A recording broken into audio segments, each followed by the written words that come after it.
agree. Hey, what is going on? And welcome to an episode of Channel Surfing, where we talk about movies and TV that we grew up with and all the things nostalgic. My name is Jordan. And I'm Dante. And today we are a day away from Thanksgiving, and so we wanted to do a review of one of the great... Did I say Halloween or Thanksgiving? You said Thanksgiving. Oh, good. Because Yeah. that's what it is. We're still on track, so you're good.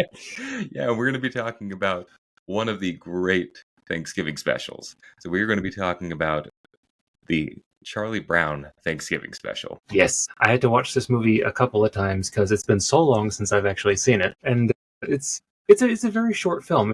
Yeah. With the time that they gave for commercial breaks, I think it's only about 22 to 23 minutes long. Is that all? Yeah. I thought it was at least half an hour, but yeah, it's not that long. It was released on CBS in 1973. With commercial breaks, they cut it down to under 25 minutes long. And the making of this TV special, it was incredibly rushed. Like, this was after Charles Schulz had done the Halloween special and the Christmas special, and CBS, they got really great reception from those specials. Everybody loved them, and everybody was wanting more Charlie Brown holiday stuff. So they're just like, hey, can you do Thanksgiving? And they threw this together in 6 months. Yeah. It's a very simple concept for a show. You know, Charlie gets forced into throwing a little Thanksgiving dinner for his friends, and then he feels unappreciated, and then it has a happy ending. Yeah, this is bullying 101 is what this show is. You know, it really is. There's a lot. There is a lot of bullying in Charlie Brown. I kind of forgot that was a recurring theme. And we get bullying from the very first scene. We get the football gag that has been used multiple times. It's just become kind of a staple in the Charlie Brown universe, where Lucy wants to trick him into kicking the football, and he knows what's going to happen. And every time, in every one of these specials, he's like, you just want me to come running in so you can pull it away at the last minute, and I'll fall on my back and kill myself. Every time. But she always makes up some kind of excuse. And the excuse in this one is that it's a Thanksgiving tradition. Yes, it's one of the greatest traditions. It's the Thanksgiving football game. It's the most important tradition. It's the kicking off of the football. The most important tradition is the kicking off of the football on Halloween. And Charlie Brown just kind of looks at her. Is that right? I wish he had been that sarcastic. That would have been great. No, he was just like, Is that right? Well, gee, I guess I better kick the football then. It's a big honor and all that. It's like, it's a big honor for you, is what she says. And he says, I shouldn't turn down a great honor. She wouldn't trick me on a holiday. Yeah. And then he runs at the football and says, I'm going to kick that football clear to the moon. And sure enough, Jen just gets pulled out, falls on his back, and Lucy says, it's funny how traditions change over time, isn't it? Yeah. It's like, wow. I guess you never learn, do you? Lucy just kind of sucks. Yeah, well, yeah, she does. Honestly, in this particular movie, I think I prefer Lucy to Peppermint Patty. 100%. Yeah, Lucy. This is her only appearance, by the way, in the entire film, which I was surprised by. You're right, but Linus is there, and that Linus is her little brother. So why was she not hanging out? Right, and Linus he's very historical and very philosophical, and he's the teacher of this episode. He is. He's like Mr. Feeney. He's the emotional anchor. He is there to make sure that everybody actually knows what's happening. Yes, he's always there to give a little backstory so that everyone just kind of goes, huh, is that right? Oh, really? Is that right? Oh, all right then. And then you get the opening title. And we go to Charlie Brown checking the mailbox with Sally behind him. And yeah, Snoopy gets there first and he gets all the mail. And then Charlie just kind of goes, okay. And Sally shows up and says, what, are you expecting a turkey card? But yeah, we get the little bit of an exchange there between Sally, Charlie Brown, and Linus. Linus showing up and going, "What's wrong?" Charlie Brown, of course, carrying his blanket as always. And Charlie Brown says, "The Thanksgiving holiday is upon us." To which we get a great line from Sally. I haven't even finished all of my Halloween candy. In that classic Charlie Brown Snoopy styling, we're just like Just throwing the head back, and you just see the nostrils and the wide open mouth. just yelling at the sky. Yeah, I love how Linus doesn't just say, "Hey, what's wrong?" He says, "What's all the commotion?" Linus is great. Linus is great.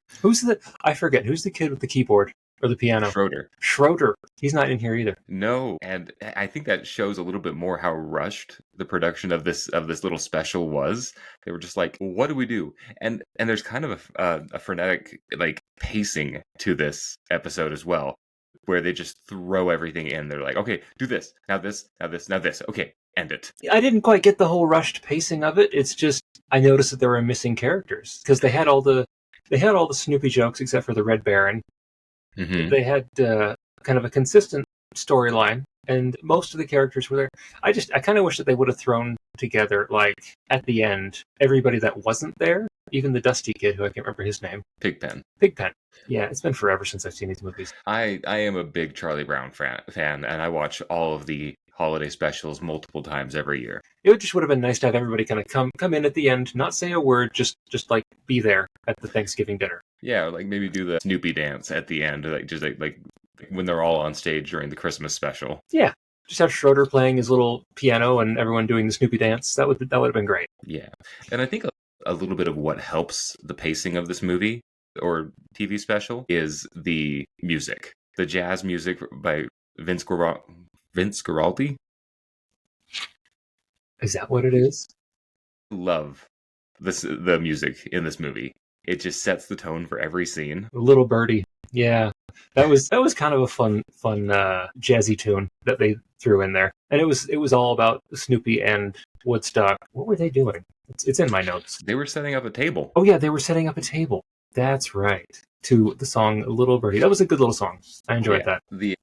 But yeah, we just get a little bit of setup here at the mailbox that Charlie Brown is just a little, not sad, but just overwhelmed that there's another holiday coming. Sally is freaking out because she has to write an essay about Stanley Miles. Stanley Miles. And you mean Miles Standish? I don't know who either of these people are. I forgot to look it up. The settlers in the in the original Thanksgiving story. Oh, were they? Okay, I didn't know this. Well, she mixed up the name Stanley Miles with Miles Standish. I'm just wondering if Stanley Miles was a joke in its own of somebody who does not belong in the story. You know, I should have looked that up. I wonder, that would have been funny if it was like one of the producers or artists or something like that. Like that, yeah. I figure it's something like that, but I'll need to look that up. That's funny. Yeah, I wonder. And then we just get like just a quick line that Charlie Brown and Lucy are going to go to their grandmother's house for Thanksgiving, and then we get an inside shot inside the Brown house, where Charlie Brown gets a phone call from Peppermint Patty. Oh yes.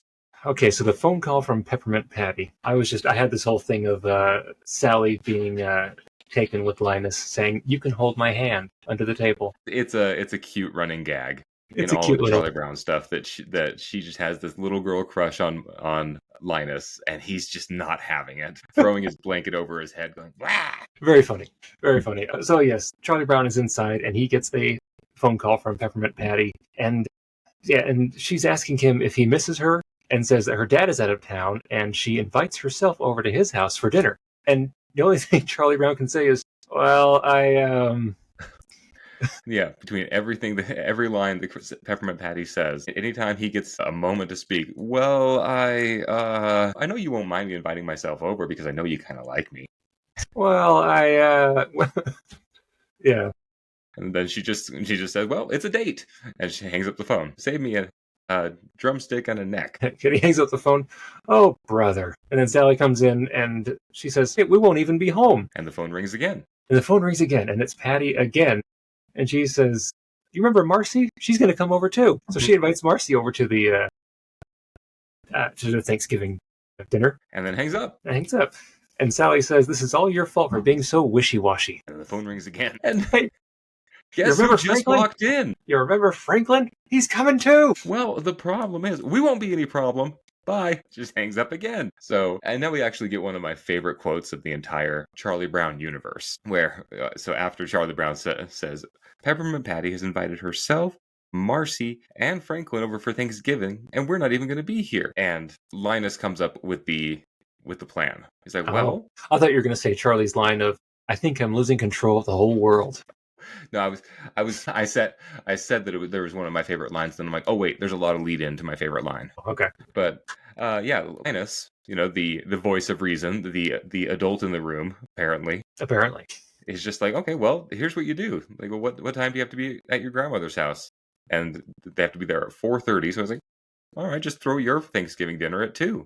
Have two Thanksgiving dinners, and you're all set. And Charlie Brown, this is the line is, I can't cook a Thanksgiving dinner. All I can make is cold cereal and maybe toast. And then the burn that Linus says after that is, I've seen you make toast. You can't butter it, but we can help.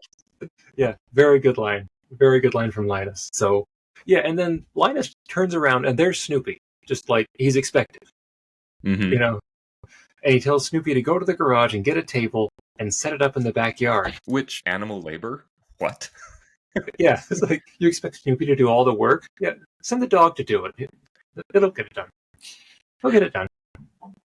And then you get the little birdie scene where Snoopy and Woodstock are setting up the table, but they get distracted because they're setting up a ping pong table. And Did you notice, though? Did you notice that when Linus told Snoopy to go get the table and set up in the backyard, Charlie Brown looked extra pissed at Snoopy? He did. He's just like, It happens. It happens a couple of times where Snoopy is just doing his thing, and then whatever kid is around like furrows their brow, and they're like, "What's wrong with you?" He's a dog. He's what a are you dog. expecting from a beagle? I mean, you know what's...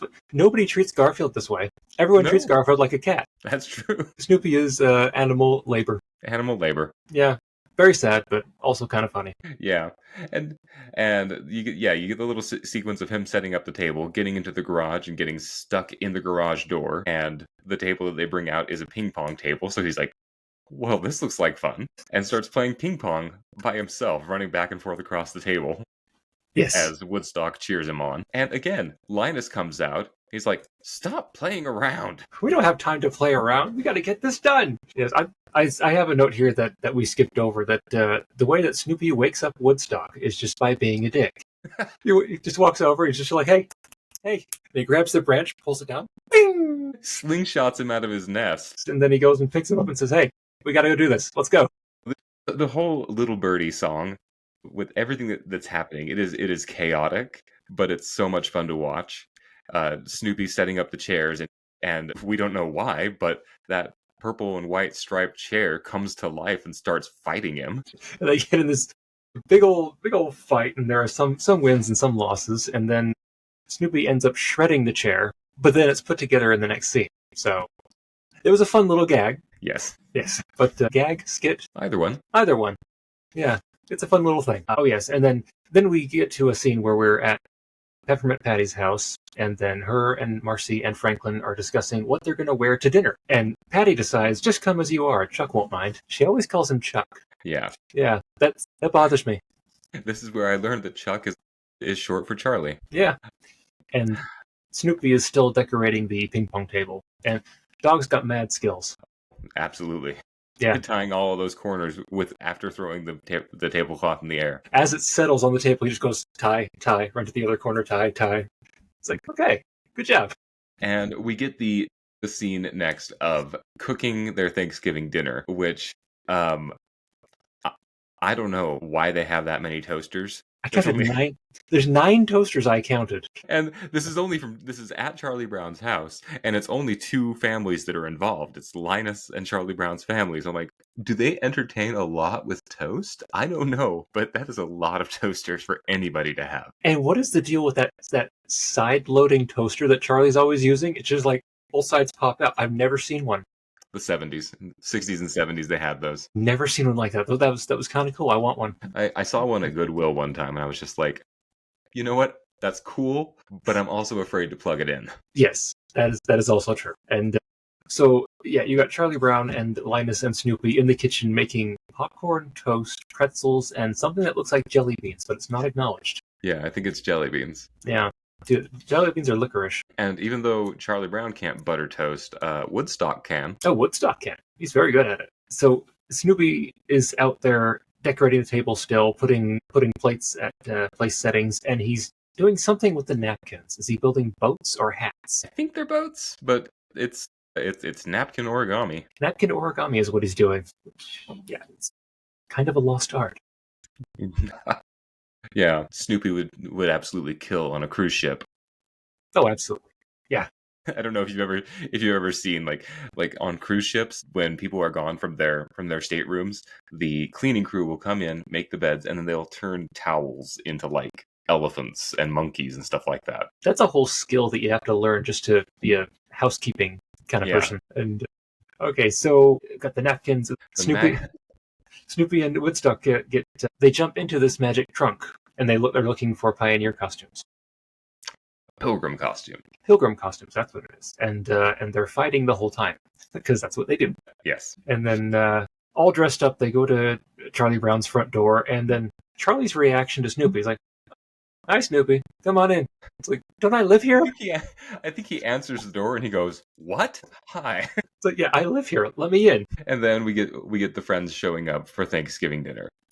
And After you more know what? bullying. As many times as I have seen this movie, because we owned it on cassette for our entire childhood, this scene has made me mad my entire life.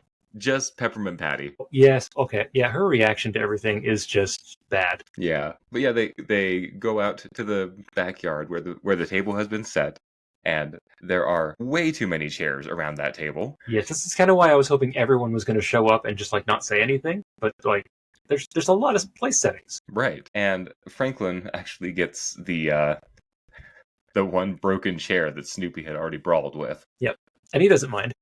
He doesn't complain. And Snoopy is serving the food. He's taking a little bit of this, a little bit of that, and he's chucking it across the table at everybody's place setting. Just frisbee style, and then Just when it lands frisbee. in front of them, it's just like all like falling all over the place.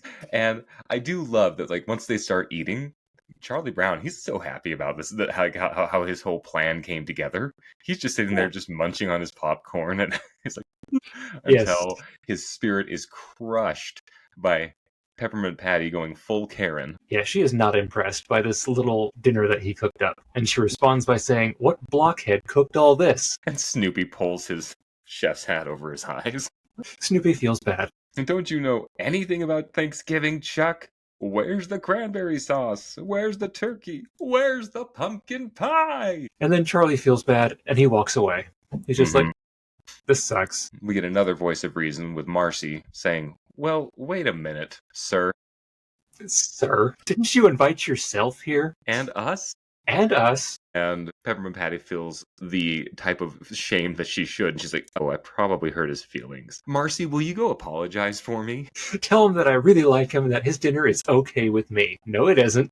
You made that Nope. very clear." And then Marcy says, "Go to Chuck and tell him yourself." "Oh, I'm not good with those kind of things." Which is Marcy and Linus, just like, Yeah, Well good done. for them for actually well just, done. like, yeah, actually being able to talk like real people Yeah. and understanding that emotions and history exist. Exactly. And yeah, Patty doesn't want to go apologize because she is too brusque and rough and will ruin everything.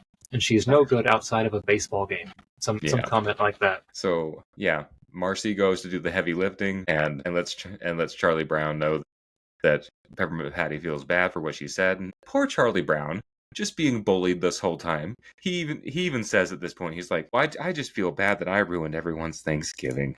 Like, dude, it wasn't your fault. No, and you made the dog do all the work anyway, so like you can't feel too bad about it. You didn't even butter the damn toast.